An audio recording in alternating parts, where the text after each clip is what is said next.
कहानी की शुरुआत में हम एक लड़के को देखते हैं जिसका नाम ताशी है। वो बहुत टाइम बाद अपने पुश्तैनी घर में वापस आया है। इसके दादा की मौत हो चुकी है और वो अकेला वारिस है इस पूरी जायदाद का। रात को ताशी एक फंक्शन में पियानो बजा रहा था, तभी उसकी मुलाकात करण नाम के एक आदमी से होती है। करण एक जाना माना पेंटर है और ताशी को देखते ही मोहित हो जाता है। ताशी अब सभी को पसंद आने लगा था और वो सभी के दिलों में बस चुका था। इसके बाद करण उसी फंक्शन में ताशी की पेंटिंग बनाने लगता है। ताशी यहाँ पर नया नया था, इसलिए वो करण के साथ हर जगह घूमने लगा और पार्टियों में भी जाने लगा। तभी एक पार्टी में उसकी मुलाकात दास्तान नाम के एक आदमी से होती है। उस दिन पहली बार ताशी ने अपनी लाइफ में सिगरेट पी थी, मगर रुक जाओ, ये तो बस एक शुरुआत थी। इसके बाद ताशी एक जगह पर खड़ा है और करण उसकी पेंटिंग बना रहा है।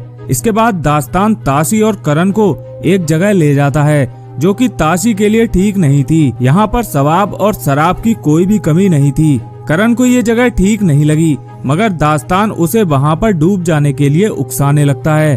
ताशी भी वहाँ का नजारा देखकर मोहित हो जाता है, क्योंकि ऐसा उसने पहले कभी नहीं देखा था। अब करण अपनी जिंदगी की सबसे खूबसूरत पेंटिंग बनाकर तैयार कर लेता है। ये खूबसूरत इसलिए थी क्योंकि करण ताशी को पसंद करने लगा था। तभी दास्तान कहता है कि ये पेंटिंग खूबसूरत तो है, मगर इसमें सिर्फ एक ही कमी है कि ये हमेशा जवान रहेगी, मगर तुम नहीं।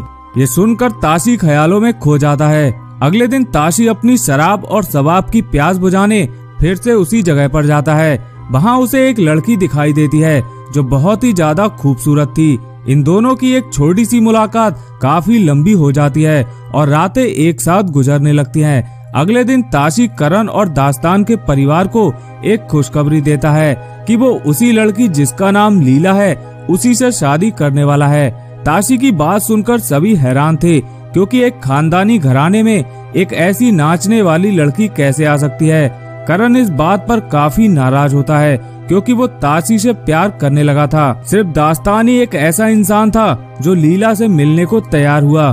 जब ये लोग लीला से मिलने जा रहे थे तो दास्तान ताशी को बताता है कि वो बाप बनने वाला है। ये बात वो बहुत नाखुश होकर बता रहा था। इसके बाद ये लोग लीला के पास ना जाकर शराब और शबाब का मजा लेने चले जाते हैं, जहाँ ये वो सब कुछ करते हैं जिसमें आम लोगों को मजा आता है। अब ताशी देर रात को लीला से मिलने जाता है, जहाँ लीला समझ जाती है कि वो किसी के साथ सोकर आया है। वो ताशी से कहती है कि क्या इसीलिए मैंने तुमसे प्यार किया था, मगर ताशी पर इन बातों का कोई भी असर नहीं होता और वो लीला को बाकियों जैसा समझकर छोड़कर चला जाता है। अगले दिन दास्तान ताशी का उतरा चेहरा देखकर उससे कहता है कि तुम चिंता मत करो, तुम्हें फिर किसी और से प्यार हो जाएगा, तुम्हें तो बस लड़की पर हाथ रखने की देर है। रात को ताशी कुछ लड़कियों के साथ मजे करके घर पर वापस आता है।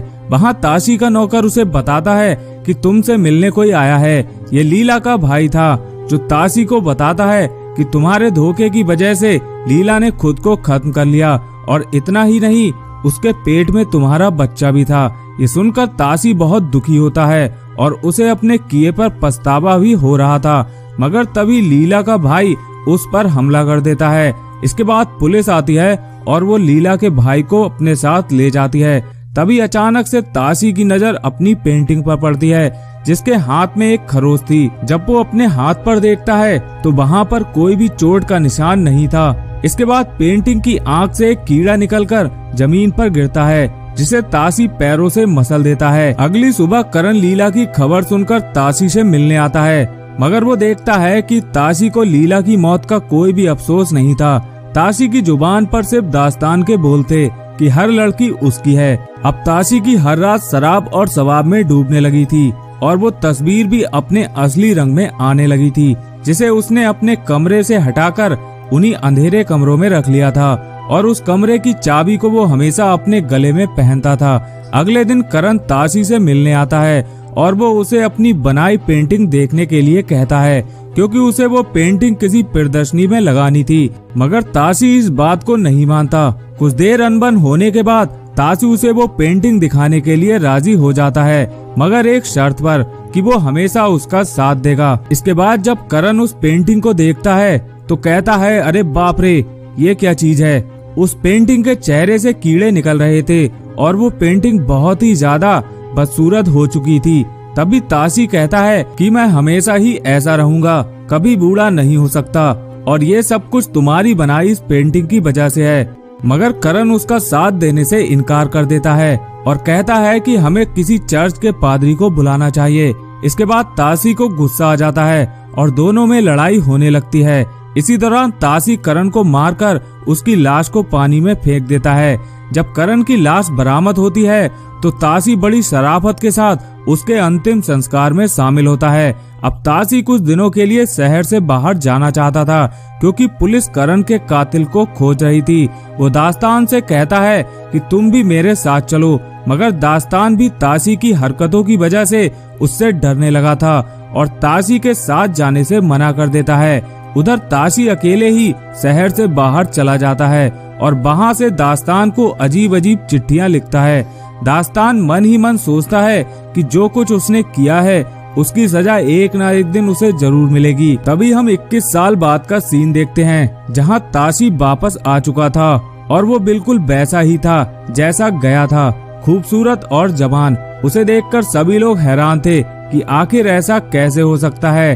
रात को दास्तान ताशी से पूछता है कि आखिर वो अभी तक इतना जवान कैसे है।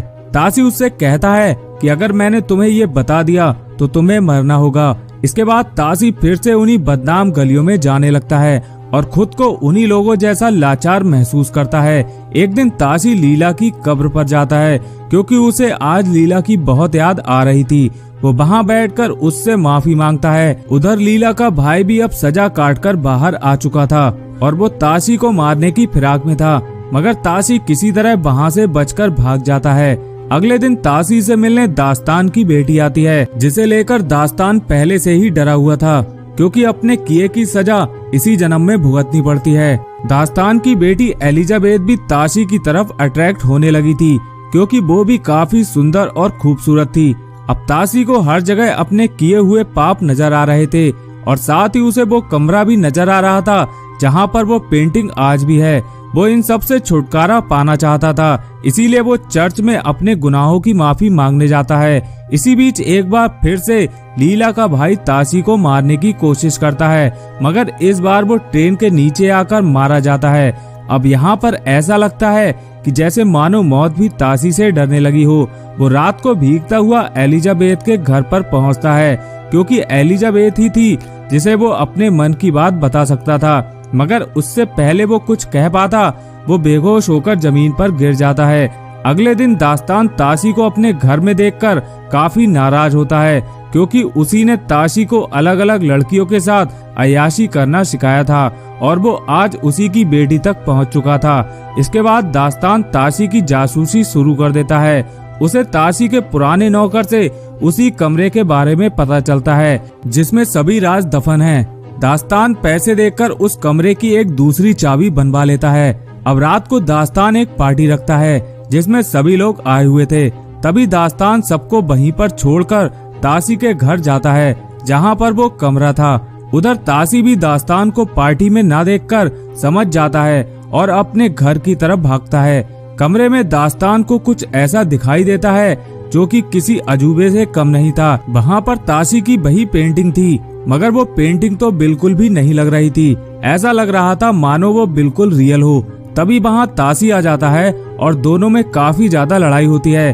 तभी ताशी कहता है कि मैं अब वो नहीं हूँ जो पहले था और तुमने मुझे ऐसा बनाया है। इसके बाद ताशी दास्तान को मारने वाला था, मगर तभी वहाँ एलिजाबेथ आ जाती है जिसका फायदा उठाकर दास्तान उस पेंटिंग को आग लगा देता है और वो पेंटिंग लंबी लंबी लपटों के साथ जलने लगती है। तभी दास्तान दरवाजे के बाहर से ही दरवाजे को बंद कर देता है। इसी बीच वहाँ पर एलिजाबेथ भी आ जाती है। ताशी उसे एक पल देखता है और हाथ छुड़ाकर अंदर चला जाता है। अब वो भी उस पेंटिंग की तरह जलने लगा था और उसे अपने सारे गुनाह याद आ रहे थे।